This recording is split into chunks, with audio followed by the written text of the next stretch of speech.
Welcome to Fragrance Facts. My name is Marcus. I test and wear a whole bunch of different fragrances to tell you how they are. This review is on a release from Giorgio Armani, and this one is called Armani Code Eau de Toilette. It's a 2023 release classified as a amber woody.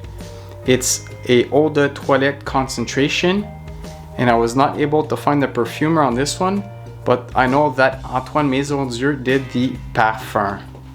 So there's a good chance that Antoine Maisondieu did this one as well. Now Armani Code made the decision to revamp the Armani Code line. So the original in 2004 was in this kind of a bottle presentation, and this was the OG Armani Code.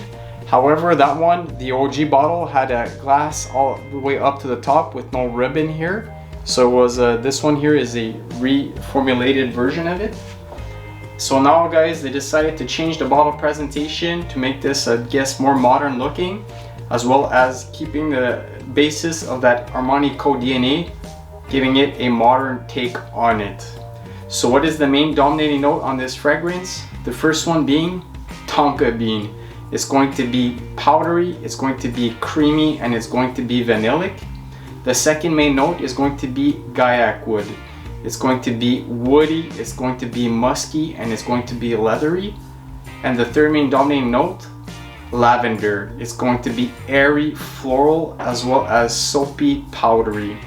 So there's going to be a whole bunch of other secondary notes in this one, such as the amber, that's going to be clean, resinous, and musky, as well as some iris, amplifying some of that floral and powdery elements to the lavender soapiness. I will now describe the three main fragrance stages of this fragrance to give you a better understanding of the smelling experience. So in the top, off the initial spray on your skin, you're gonna get this fresh, bright, clean bergamot citrus mixed with a tart mandarin orange fruitiness. You're going to get this powdery, vanillic, sweet tonka bean, as well as a powdery, lipsticky floral iris.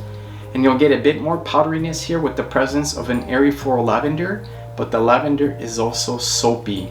You will get that Gaiac wood that's leathery, musky, woody, as well as a clean herbal, clary sage. In this stage of this fragrance, it's where it's going to resemble the most the OG Armani Code DNA due to the presence of the tonka bean, Gaiac wood, and mandarin orange. When you're in the mid, you're going to get this clean, airy floral, soapy lavender, and I get a bit of violet here. It's faint, but it feels like it's there incorporated with the lavender. You're going to get that powdery, vanillic tonka bean. You're also going to get some of that leftover powdery, lipsticky iris that's going to help amplify the powdery elements and the soapy elements of the lavender and the tonka bean. You're going to get that Gaiac wood that's woody, musky, leathery, as well as a clean, resinous, musky amber. When you're in the base, you're going to get that clean, resinous, musky amber. You're going to get that Gaiac wood that's leathery, that's woody, that's also musky. You're going to get some tonka bean here, but the tonka bean here is going to be a bit more vanillic, and the vanillic tendencies here are going to feel a bit gourmand. It's not overly gourmand, but it will feel gourmand to your nose at the base. And you're going to get some of that leftover airy floral soapy lavender with a bit of that violet leaf. And this fragrance, to describe it, it's clean, powdery, vanilla, soapy, lavender, woody, musky. Let's talk about the performance for Armani Code Eau de Toilette. So it's over an arm's length projection at a moderately high noticeable level for the first hour, pushing towards others. Amazing start, but it crashes down very rapidly, guys. What a bummer.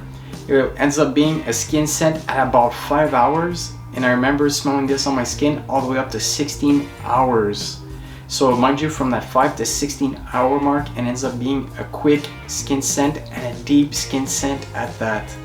In regards to the CR scent whiff trail, this was actually the weakest part of the performance.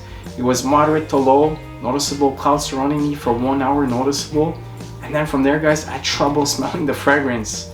I remember getting very faint whiffs of this one up to about 7 hours. So I'd say the performance of this one is maybe average to below average, maybe even weak, depending on if you overspray, underspray, or spray on your clothes. But this guy man, it let me down. I couldn't believe this fragrance's performance, especially how it started off so well. But do keep in mind, as I was testing this one more and more, I did find with time that it did have a bit more performance. I had the same experience with the Givenchy's Gentleman Eau de Parfum Boisé. This one, guys, same kind of a performance as Armani Code Eau de Toilette. You're gonna think that it's gone quickly, but the more you wear it, you're gonna feel that it has a bit more life to it. But it doesn't have enough life, guys. I'm telling you, you're still gonna be a bit let down. But if you like weaker performances on the softer, lighter side of things, you're gonna love this one. But actually, I found this one maybe a bit even weaker than Gentleman Eau de Parfum Boisé, just to give you an idea. Now, during my testings and wearings, this was a nice compliment getting fragrance. I got reactions from 7 out of 10 all the way up to 8.8 out of 10. However, nothing outrageous.